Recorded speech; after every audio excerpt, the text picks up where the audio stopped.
5 साल से भारतीय जनता पार्टी की सरकार हिमाचल में है और 5 साल से ज्यादा भारतीय जनता पार्टी की सरकार दिल्ली में है।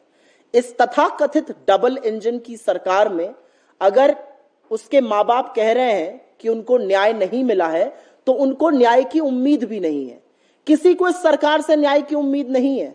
जब रोहित वेमुला की मां आती है और चलती है तो वो कहती है मुझे भाजपा से न्याय की उम्मीद नहीं है। क्यों कहती है? क्योंकि ये सरकार महिलाओं का, अल्पसंख्यकों का, दलितों का और पिछड़े वर्ग का पोषण करना नहीं जानती है। ये एक असलियत है जो अपने मुंह से कहते हुए मुझे शर्म आती है। और हाँ, बिल्कुल रिओपन करेंगे। अगर न्याय नहीं मिला तो न्याय की उम्मीद दिखाना सार्वजनिक जीवन के लोगों का काम है। मैं आपको एक बात का आश्वासन जरूर दिला सकती हूं, महिलाओं के खिलाफ दुष्कर्म क्यों बन रहे हैं? कभी किसी ने यह सोचा और पूछा है? क्योंकि दुष्कर्मियों को लगता है कि उनको राजनीतिक संरक्षण मिल जाएगा। जिस दिन पुलिस का और कानून का खौफ आ जाएगा ना, मंदिर के बाहर की चप्पल नहीं चोरी होती है। औरत की इज्जत तो बहुत बड़ी बात है। पुलिस और प्रशासन का खौफ नहीं है। उनको लगता है भाजपा का कोई ना कोई गुर्गा उनको सुरक्षित तो कर ही देगा, संरक्षण तो दे ही देगा। वो खत्म होना जरूरी है। मुझे लगता है मामले बढ़े हैं, और मामले इसलिए बढ़े हैं क्योंकि संरक्षण है, और मुझे लगता है वो संरक्षण खत्म होना चाहिए। भाजपा के पास कुछ और कहने के लिए है? 5 साल तक सत्ता में थी ना भारतीय जनता पार्टी। जो सत्ता में होता है वो रिपोर्ट कार्ड दिखाता है और फिर जनता से कहता है मैंने ये काम किया है, इसके लिए या तो मुझे वोट दीजिए या ना दीजिए। जो सवाल आपने पूछा, जवाब उसका मैं ये देना चाहती हूँ, रिपोर्ट कार्ड दिखाने का वक्त है, सवाल उठाने का वक्त नहीं है। और मंदिर आपके बाप की जागीर नहीं है। भगवान राम और देवी हम सबकी हैं। आप हिंदू धर्म के ठेकेदार मत बनिए। हिंदू धर्म में औरतों को देवी का स्वरूप माना गया है। पहले देवियों की तरह औरतों को ट्रीट करना शुरू करिए। अगर आत्मशक्ति और आत्मबल हो, और अगर आप एक महिला हैं और आपको लगता है कि आपकी नैतिक धुरी आपको मजबूर करती है कि आप उस चीज के लिए सवाल खड़े करिए, तो आप जरूर खड़े करिएगा। अगर आप सिर्फ सत्ता के सुख के लिए राजनीति में हैं और आपका एकमात्र लक्ष्य और आपकी एकमात्र पहचान यह है कि आप एक व्यक्ति के खिलाफ बोलती हैं, तो हां, आपके अंदर ना आत्मबल होगा, ना आत्मशक्ति होगी, ना सच्चाई होगी। और इसी की पीड़ित स्मृति ईरानी है। उनको सत्ता की लोलुपता में ही रहना है। जिस दिन उन्होंने पीड़ितों के लिए, दुष्कर्मियों के खिलाफ बोल दिया, उस दिन उनकी सत्ता चली जाएगी, इसलिए वो बोलेंगी नहीं। लेकिन क्या ऐसी महिला हमारे देश की महिला बाल विकास मंत्री होनी चाहिए? यह आप सवाल जरूर उनसे और अपने आप से पूछिएगा। महिला सुरक्षा जन आंदोलन नहीं है। महिला सुरक्षा सभ्य समाज के अस्तित्व का एक हिस्सा है। महिलाओं की रेप पर गंदी राजनीति करना भारतीय जनता पार्टी की पहचान है। मुझे फक्र है कि मैं उस पार्टी से आती हूं जहां पर निर्भया के इलाज के लिए, जहां पर निर्भया के फंड के लिए, जब निर्भया जा रही थी अपने इलाज के लिए, तो 2 बजे टारमैक पर देश के प्रधानमंत्री मनमोहन सिंह और यूपीए की चेयरपर्सन सोनिया गांधी बिना कैमरे के खड़ी रहती थी। मुझे फक्र है मैं उस पार्टी से आती हूं कि 10 साल इस देश को पता नहीं चला कि निर्भया के भाई का भरण पोषण, पढ़ाई लिखाई, उसको पायलट बनाने का काम राहुल गांधी ने कैमरों के पीछे से किया था, कैमरा जीवी बन के नहीं किया था। हम में और उनमें यह अंतर है।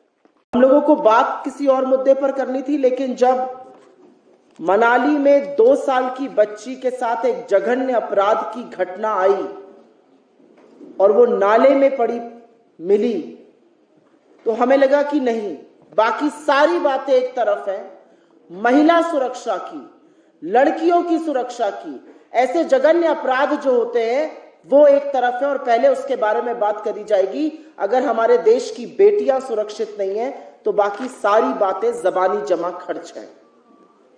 तो सबसे पहले तो हम उस परिवार के साथ, उस बेटी के साथ, उन पर क्या बीत रही होगी इस समय, शोक व्यक्त करते हैं, दुख व्यक्त करते हैं, खेद व्यक्त करते हैं, और यह भी बताते हैं कि इस चीज से गुस्सा भी बहुत आता है।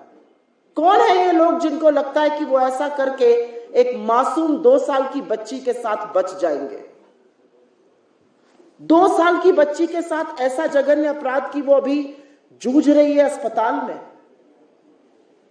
हमारी इकाई लोकली इस पर प्रदर्शन करेगी, इस बात को उठाएगी, लेकिन सवाल यह है कि हिमाचल में ये जो खोखले दावे महिला सुरक्षा के किए जाते थे, उनकी असलियत क्या है?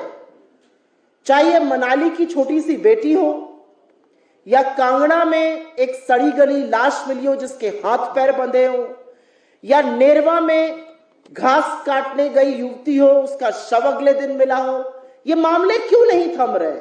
और ऐसी खबरें पूरे हिमाचल से क्यों आ रही हैं?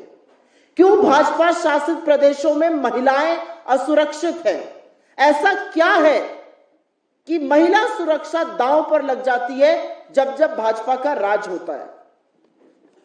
बड़े तामझाम के साथ इसको घिनौना चुनावी मुद्दा बनाया गया था। मुझे आज भी याद है 2017 में गुड़िया हेल्पलाइन लॉन्च करी गई।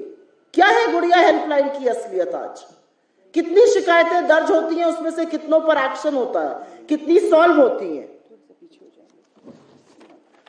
मेरे अकॉर्डिंग करीब 8,500 शिकायतें हेल्पलाइन पर आई हैं जिनके ऊपर रत्ती भर एक्शन नहीं लिया गया है।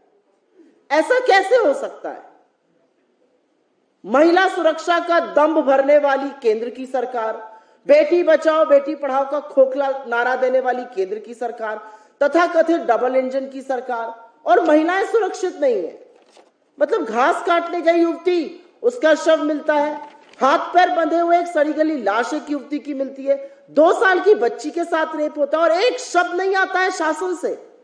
ये किसकी जिम्मेदारी है? और हो सकता है मैं आपको थोड़ी उत्तेजित इस मामले में लग रही हूं, लेकिन हां, उत्तेजना है, इससे गुस्सा आता है, इसमें मुझे कोई संशय नहीं है। चुनाव हिमाचल में है और चुनाव गुजरात में है, कुछ उपचुनाव हरियाणा में है। आप किसके बल पर चुनाव लड़ रही है? हमने 10 प्रतिज्ञाएं दी, हमारे कुछ नेता आएंगे, वो आकर आपसे अपनी बात कहेंगे, आप उनकी बात सुनिएगा, प्रभावित होइएगा तो वोट दीजिएगा। हमारा शीर्ष नेतृत्व आएगा, प्रियंका गांधी जी आज अपनी 3री रैली करने जा रही हैं। हम चुनाव इन चीजों पर लड़ रहे हैं। भारतीय जनता पार्टी, और मुझे कहने में 1 मिनट का संकोच नहीं है, भारतीय जनता पार्टी चुनाव बलात्कारियों के बल पर लड़ रही है।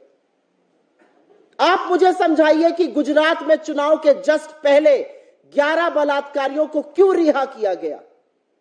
उनका स्वागत किया जाएगा। बलात्कारियों का हमारा समाज, हमारा धर्म, जिस धर्म से हम आते हैं, वहां पर यत्र नार्यस्तु पूज्यन्ते रमन्ते तत्र देवता कहा जाता है।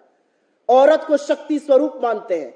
आज जब ज्वाला जी जाकर प्रियंका जी पूजा करेंगी तो देवी के स्वरूप की पूजा करेंगी, और वहां पर आप एक औरत के बलात्कारियों को और 11 बलात्कारियों को रिहा कर रहे हैं क्योंकि आपको उससे चुनावी फायदा होगा। और ये ऐसे वैसे बलात्कारी नहीं है। दुख होता है ये कहते हुए।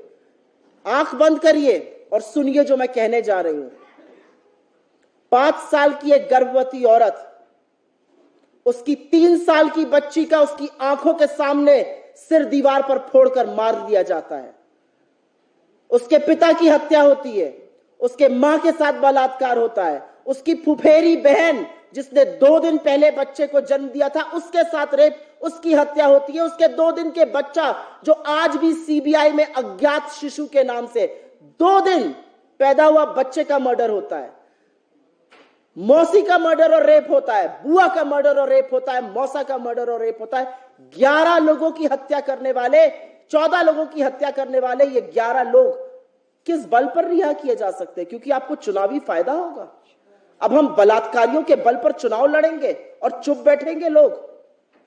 हरियाणा में आपने राम रहीम को पैरोल पे क्यों रिहा किया है? और सुनने में आया कि हिमाचल के एक मंत्री एलईडी पर उनकी अपील चला रहे हैं कि मुझे वोट दीजिए, इनको वोट दीजिए। क्या हम बलात्कारियों से अब अपने लिए वोट मंगवाएंगे, हत्यारों से वोट मंगवाएंगे और सभ्य समाज चुप बैठा रहेगा? मेरा अपना मानना है कि हत्या से भी ज्यादा जघन्य अपराध रेप होता है, और यह मैं एक औरत होने के नाते कहती हूं, क्योंकि रेप आपके सिर्फ शरीर के साथ नहीं होता, आपकी आत्मा के साथ होता है, आपकी जहन के साथ होता है, और जिंदगी भर उस स्टिग्मा के साथ उस औरत को जीना पड़ता है। और हम ऐसे बलात्कारियों को चुनाव में खड़ा करके उनसे वोट की अपील करा रहे हैं। घुसने नहीं देना चाहिए अपनी गलियों में ऐसे लोगों को जो उस नाम पर वोट मांग रहे हैं। रेप किसी भी प्रदेश में हो गलत है, कार्रवाई क्या होती है? भाजपा शासित प्रदेशों में रेप विक्टिम को पहले शेम करना शुरू कर दो। संरक्षण जो पुलिस का है, प्रशासन का है, शासन का है, राजनीतिक है, वो रेपिस्ट को दे दो। ऑफिसरों को लगा दो जो पहले तो आके मीडिया को समझाते रहे जी रेप हुआ ही नहीं है।